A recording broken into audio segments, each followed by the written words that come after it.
លិខិតសំទោសតាមទូរស័ព្ទខ្ញុំបាទប្រាក់មីប្រធានក្រុមផ្ការិចគ្រប់រដូវសូមធ្វើការសំទោស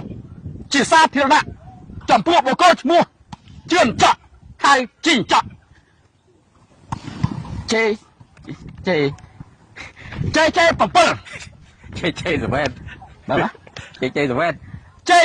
7ដោយមូលហេតុការប្រកួតកាលពីថ្ងៃមុនយើងខ្ញុំដាក់ជីងច័កលេងបានតែ5នាទីក៏ដូរចេញធ្វើឲ្យ JJ7 ខ្មាស់គេយ៉ាងខ្លាំងដូចដើរស្រាតកុំសើចពីពួកសំទោសគេហ៎ដូចដើរស្រាតកណ្ដាលផ្សារអញ្ចឹងដូចនេះដើម្បីព្យាបាលជំងឺផ្លូវចិត្តលោកច័កខ្ញុំបានប្រាក់មីសូមធ្វើសន្យាថានៅថ្ងៃទី31ខែ5ខាងមុខនេះដល់ណាទេក្នុងការប្រកួតពានរង្វាន់សុខីលិច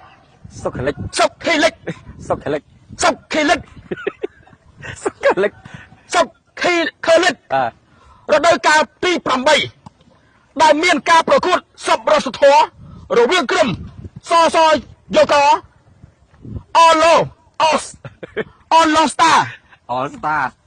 All Star សស All Star សសយក All Star សសយក All Star ប្រកួតជាមួយក្រុមផ្ការិចគ្រប់រដូវយើងខ្ញុំដាក់ជីងច័កលេង45នាទីពេញទោះលេងមិនកើតក៏ដោយហើយនឹងផ្ដល់ឲ្យផ្ការិចគ្រប់រដូវ100អាវសម្រាប់ចែកជូនហ្វេងជីងច័កដូចនេះសូមលោកជឿនច័កហើយជីងច័កឬក៏ JJ7 ទទួលការសំទោសនេះពីខ្ញុំត្រៀមខ្លួនសម្រាប់លេង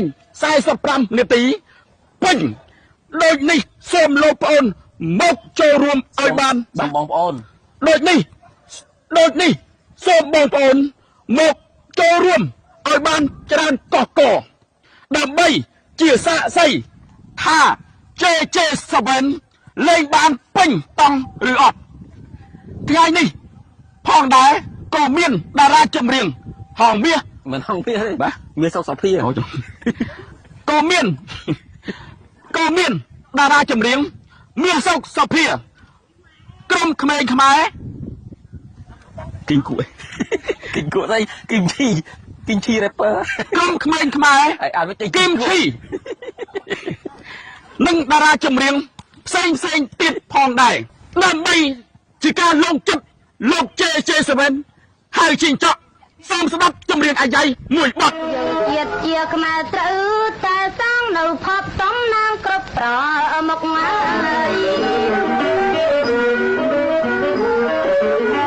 យើងជាតិជាខ្មែរត្រូវតែសាងនៅភពសំណាងជាប្រមុខកសាងកសលផ្ដល់នៅសុខសាបយើងរួចសុខភ័យវេរី